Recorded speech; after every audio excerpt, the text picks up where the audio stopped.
Fuck up.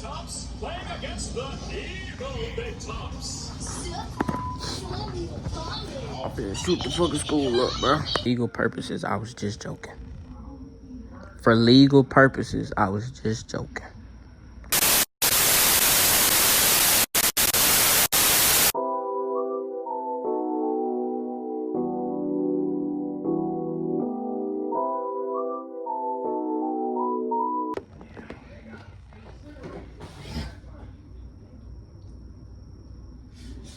Oh, Mal.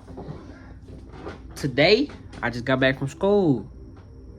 And now, I'm finna react to a video of what I hope something I would do in the future. Immediately go to the nearest room and lock and barricade the door. Stay low and stay quiet. Yeah, fucking with the haircut. I went to a somewhat typical high school.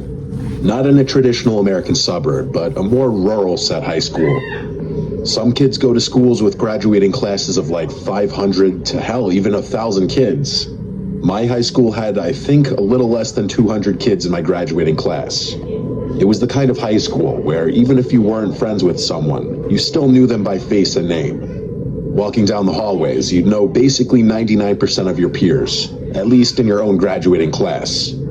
Coming from a quiet town, there weren't a lot of crazy news stories, really. It was pretty uneventful there. What we did for fun after school was actually go out and play sports and ride our bikes around and stuff like that. This was like 17 years ago, though. We didn't even have morning break today. A lot today. different these days for kids. Like, Another thing I always felt that was unique about our normally school I don't was that get there didn't for really morning seem to be break. any bullying I'm for the always most late, part. but still. Like, at least not the typical cliche break, movie-style bullying where kids are getting pushed into lockers or having their lunch money stolen. That's how I saw from a movie, bro. I can't really name a single kid from my graduating class who could be labeled as a bully. Sure, there were kids who just tease others, but nothing too serious. Of course, there were quiet kids in our grade, like every school has, but there was one kid in my grade who literally never spoke at all. I'm gonna just name him Luke for this story. He wasn't even a weird-looking kid or anything. He seemed pretty nice to people who went out of their way to interact with him. I shared one class with him, though. It was an elective that had kids from all 4 grades in it. Luke and I were juniors when this happened.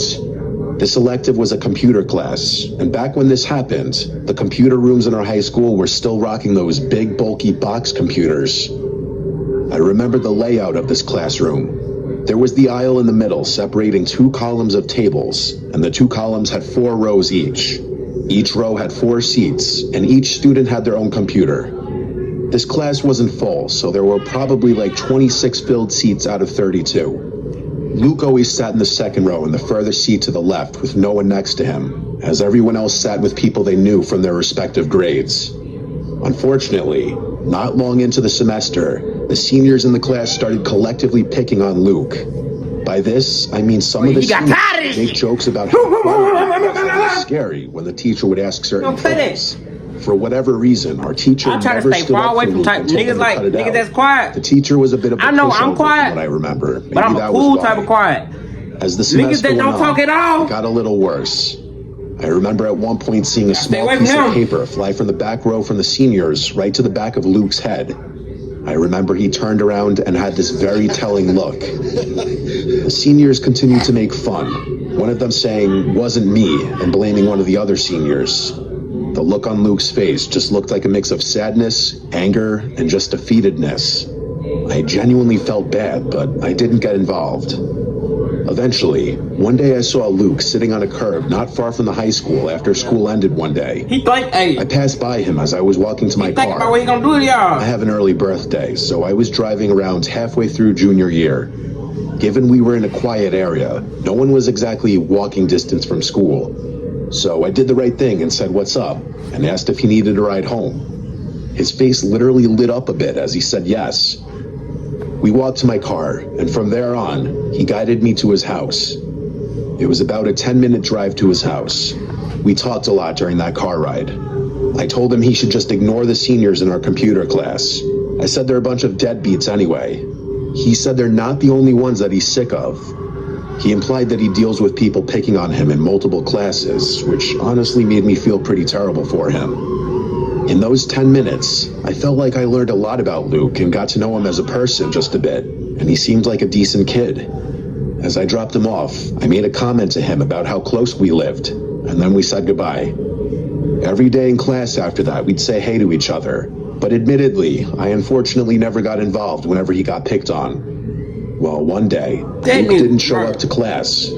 Computer class was 4th period. Nigga fucking L, man. It wasn't until Nigga, 7th period English that an announcement came over the loudspeaker saying, "Lockdown, this is not a drill." I remember everyone looking around nervously, and I remember our teacher looking the most nervous. She ran to turn off the lights and told everyone to hurry to one corner of the room. Seeing how nervous our teacher was only made all the students even more nervous. We sat with the lights off for a long time. It had to be 20 to 30 minutes until there was another message on the loudspeaker. It was the principal, explaining that there was someone in a mask carrying a black duffel bag trying to get into the school.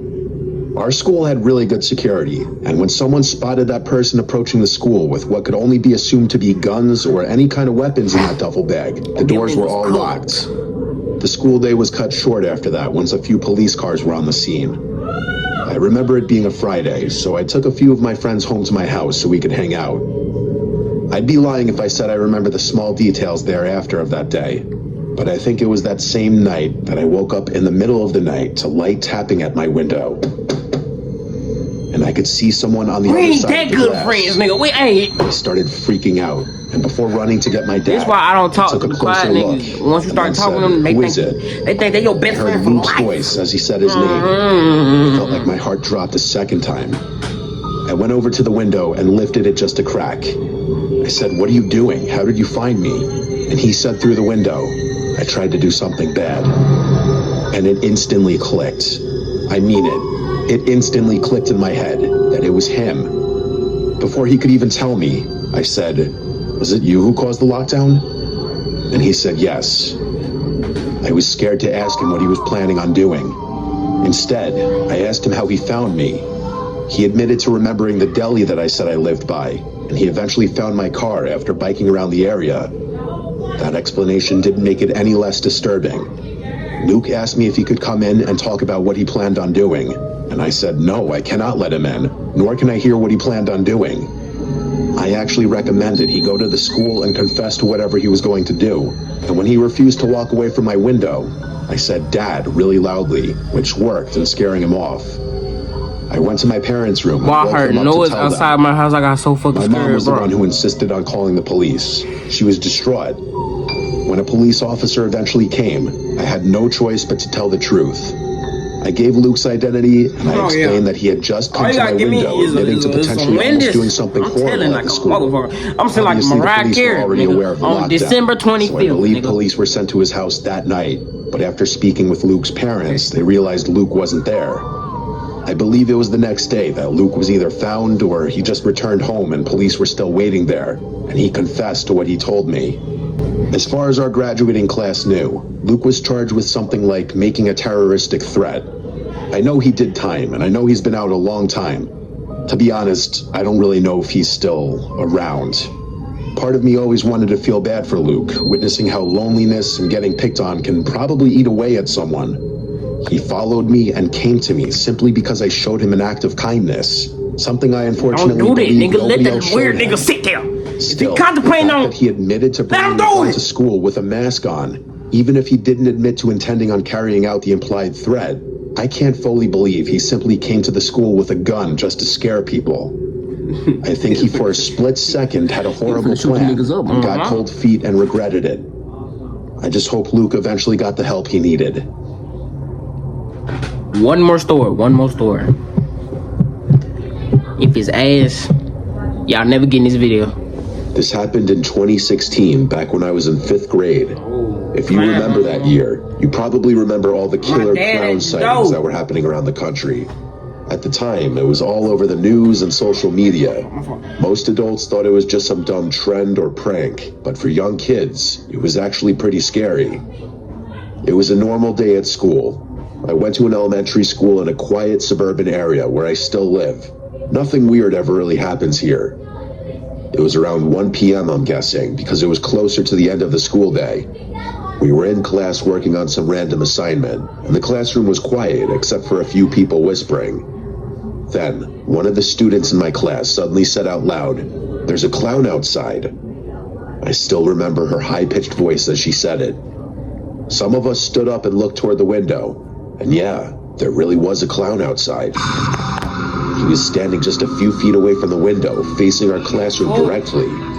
He was wearing a baggy, dirty red and yellow clown suit and had white face paint with black around the eyes. He was smiling and staring in at us with this big fake grin. After a few seconds, he started waving slowly. Some of the kids thought it was funny and laughed. Others were clearly freaked out. Our teacher, Mrs. Riker, walked over to the window, looked at the guy for a second, and then said through the glass, loud and annoyed, "Excuse me, classes are in session. You need to get out of here." The clown didn't react at all. He just kept standing there, smiling and waving. Mrs. Riker told us all to sit back down and said she was calling the front office. She picked up the corded classroom phone and walked into the hallway with it and spoke quietly. The phones in the classrooms were always next to the door, so that's how she was able to walk outside the room with it. She came back in moments later and then hung up.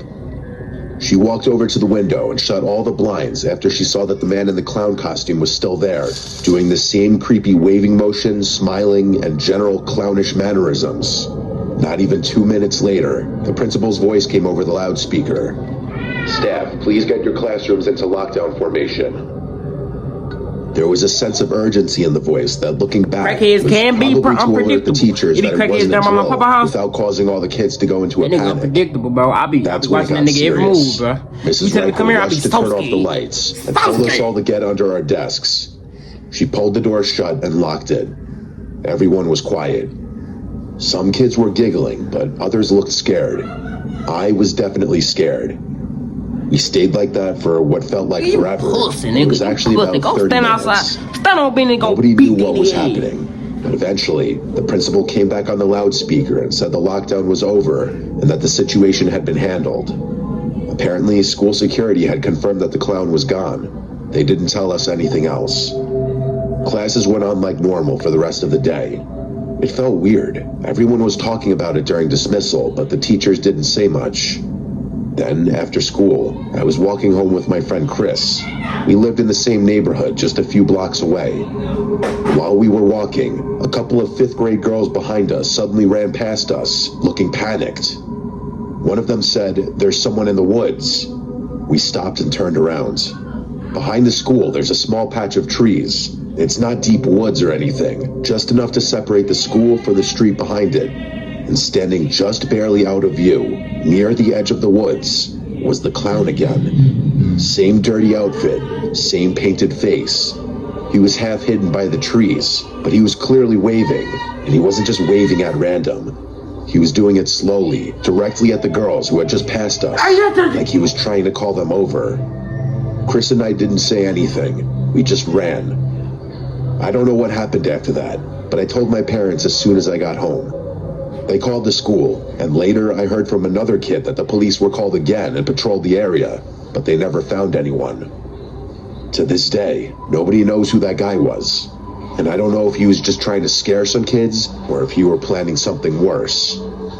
But what freaks me out the most is that he came back after the lockdown, and he waited, hidden in the trees. That nigga came looking For booty. two things. There's two things to take from this video. Don't fuck with no crackhead. Just let crackheads be. That's all. That's all I want to tell you. So what I want you to do is come here. Like, subscribe, comment, tell me my shit ass. I know. To be real, I don't give a fuck. You know why? Cause I'ma still make content. Cause it's my shit. I can do what I want.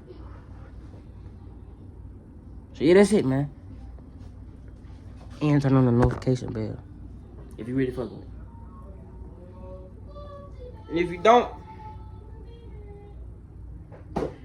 I'll give crackheads $5 to come to your house. Come to your daddy's house. Yeah.